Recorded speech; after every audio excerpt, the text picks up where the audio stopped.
Hello everybody. Today I'm going to be giving you guys my top 5 most anticipated games of 2017.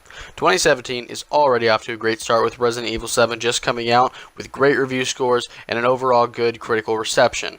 Very excited to play it, and I really hope it's as good as it's hyped up to be, because this is really going to be my first Resident Evil game and I'm excited to play it. But with that out of the way, let's go ahead and hop right in with number 5. Starting off number 5 with Borderlands 3. Borderlands 2 was one of the best 360 games there was. It was a really fun co-op experience that, got a lot of people into the series. And then we had the pre-sequel and the first game, of course, that were also very loved. But personally, the second holds a very special place in my heart. I played a lot of it with my friends. I spent a lot of time on this game, and I'll always love it. I'll always go back and play it every once in a while. And while the game does have its flaws, I would say the pros heavily outweigh the cons, and I'm very excited to see what Gearbox will do next with the series. We don't have a whole lot of information on Borderlands 3, other than that it's supposed to come out this year and that it exists and that it's being developed. Supposedly we're supposed to see it by Q3 or Q4 of 2017, which is really exciting because that's perfect for Game Awards season, and also all of the great games come out near November, December, October. So it'll be interesting to see how the game progresses and what it does to do different or what it takes away, because a lot of games nowadays tend to dumb down their series, like Fallout and Elder Scrolls, and hopefully we won't see that with Borderlands. Hopefully we'll see only nothing but good. And I have no doubt that we will see a great game from Gearbox here, but it'll be interesting to see what they do. So yeah guys, Borderlands 3, let's get to the next one. Moving on to our number 4 spot, we have the next Call of Duty game. Now, I'm not the most excited for Call of Duty in the world, that's hence why it's at the number 4 spot. But the reason I am most excited for the next Call of Duty is not just because it's Call of Duty. I'm a big Call of Duty fan. I've stuck with them for years, even though lately there's been a lot of issues, a lot of problems with it. And honestly, if it was a Treyarch title, I probably wouldn't be excited. I probably wouldn't be ready for this next year's title. And of course, I'm always curious to see what Call of Duty is going to do or change. But this year's a little bit different because we have Sledgehammer taking the reins again. And while a lot of people criticized Advanced Warfare for being, futuristic and exos and all this other bullshit that a lot of people didn't like, and I can completely understand why they wouldn't like that, I personally had no problem with it, and I do understand all the criticisms. Yeah, I would like to go back to a non-futuristic approach, but that is where Sledgehammer is perfect. It's perfect. This is next year's perfect, because Sledgehammer's had time to look at what people want. Activision has too. So hopefully we'll see a older shooter with the success of Battlefield 1. I'm sure we'll be seeing a game that won't be futuristic. Previously, Sledgehammer had made and been working on a Vietnam game, a Vietnam Call of Duty game, and a Roman Call of Duty game. A lot of people don't know that, but it's incredible to think that those games could have come out. Now, sadly, they didn't. It would be interesting to see what Sledgehammer will bring back. A lot of people have been requesting a World War II game, and hopefully we'll see the return of Exo Zombies or something very similar to it, because while a lot of people criticized it, I personally found Exo Zombies to be fantastic. I loved every map. So hopefully Sledgehammer can build another great game, and hopefully they'll return the Call of Duty series to its roots, maybe in World War II, or hell, Vietnam would be pretty damn awesome to explore again, just like in the Black Ops game. So, yeah guys, Call of Duty Advanced Warfare, my number 4 spot. Let's move on to number 3. The next game on my list is Dead Island 2. Now, a lot of people will give me a lot of shit for this, because Dead Island is a good franchise, but nothing that amazing. And the only reason I love Dead Island so much is personally it holds a special place in my heart. It was one of my favorite games of the 360 generation, alongside great titles like Fallout 3 and Borderlands 2, other things I've talked about before. But Dead Island, it isn't a perfect game. It has a lot of problems. I have to admit that, and a lot of people will. It has a lot of issues. And a lot of those issues were addressed in Techland's next game, which was Dying Light. And Dying Light was an amazing game, and some people would say that we shouldn't even have another Dead Island after Dying Light was such a great game.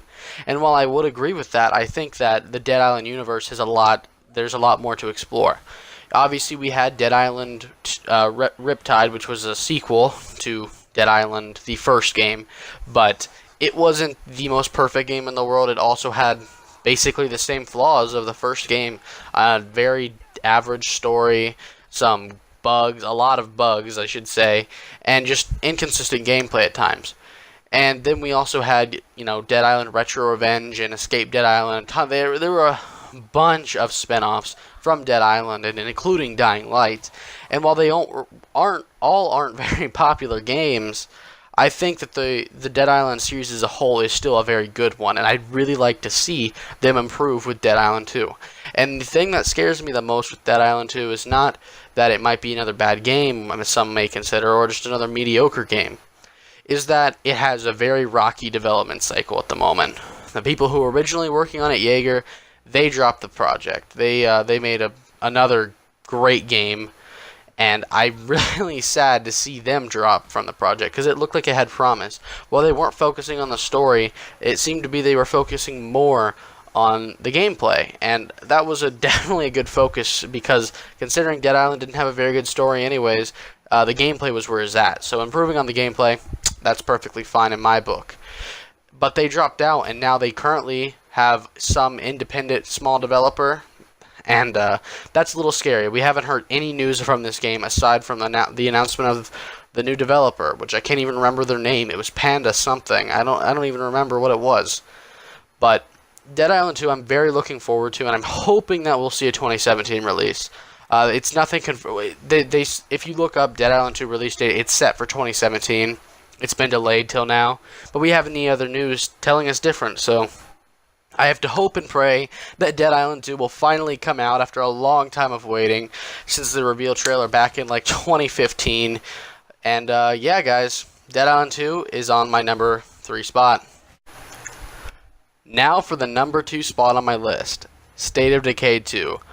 Boy, am I excited for State of Decay 2. A lot of people don't know this, but State of Decay was one of the best zombie games ever made, and definitely one of the best games on the 360. While it has flaws, I would say this has to be the best zombie game on the 360, as a standalone title, of course. And I personally love this game to pieces, and a lot of people didn't even look at it. It was just another zombie game. Oh, look at this Resident Evil clone, even though it looks nothing like it. I just use that example. With games like Resident Evil and DayZ, just a whole market full of zombies games, State of Decay managed to stand out and do something different. This game has an excellent open world with different ways to approach killing zombies, and that may sound like any other game, but I have to say they did a great job of making this feel like you are just another survivor. You're just another normal guy in the zombie apocalypse, which a lot of games don't get. You're this overpowered badass trying to save the world and stop the zombie infection. But in this game, you're just a guy. You're just another girl or a guy just trying to survive. And, there is an arching plot where you're trying to do something bigger than yourself, of course, but in the end, it does come down to you're just a survivor. And it has some excellent DLCs that don't always follow the path of just being a survivor, Lifeline mainly, but I have to say this game does a great job of doing that. It doesn't have the most engaging or amazing story in the world, but you don't follow a set character. For example, the starting character you play as, he may die at some point. You really don't know. Your characters, all of them, they can die.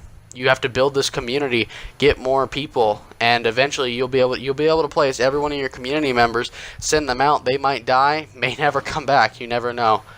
But State of Decay is a great title. It has been re-released on the Xbox One and I believe the PS4. I'm not 100% about that, but I know it was re-released on the Xbox One and it was a 360 exclusive. So if you have an Xbox One or an Xbox 360, go out and pick up this game. And State of Decay 2 this year is coming out not just as a sequel to State of Decay, but it's a 4-player co-op experience, which was something the first game was honestly lacking.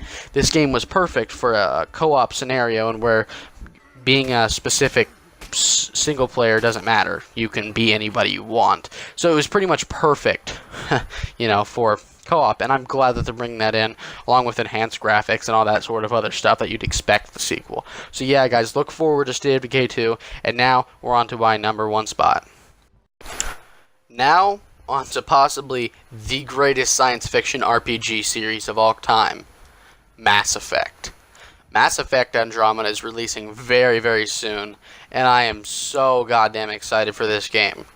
Originally, when I played Mass Effect, the first game, of course, I didn't get into it. I thought the game was clunky, it was old, it was not my thing.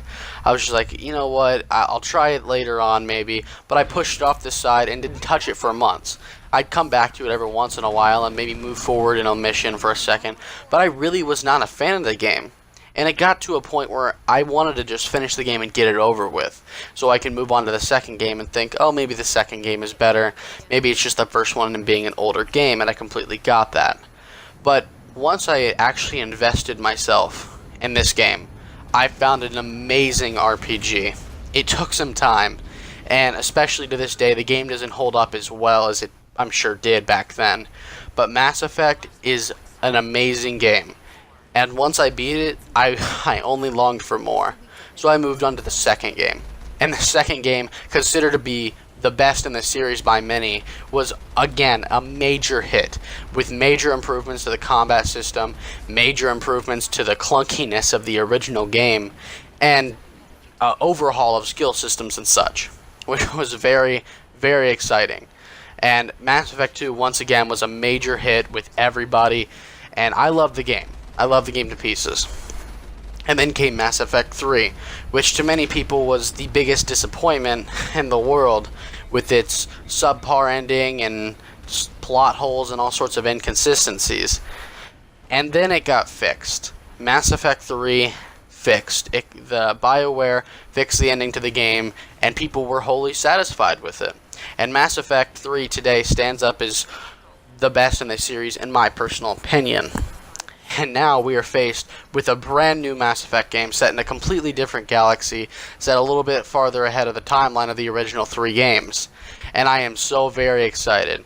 The game is going to be open world, of course, and it is going to have a return of the Mako, the vehicle you see driving now, which a lot of people thought was an interesting concept.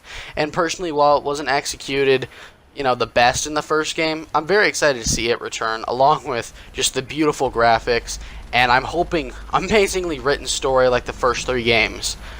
But yeah, guys, Mass Effect Andromeda is the game I personally am most excited for, and if you told me you can have State of Decay 2 or Mass Effect Andromeda right now, I don't know which one I would pick. I am so very excited for both of these games, and it was very hard putting one at a number 1 and one at the number 2, because I'm very, very excited for both of them on an equal level, so I don't really consider either of them more excited or not. So yeah, guys, that was my top 5 most anticipated games of 2017. What are yours? Tell me your opinions in the comments below as always, and I'll see you guys in the next video.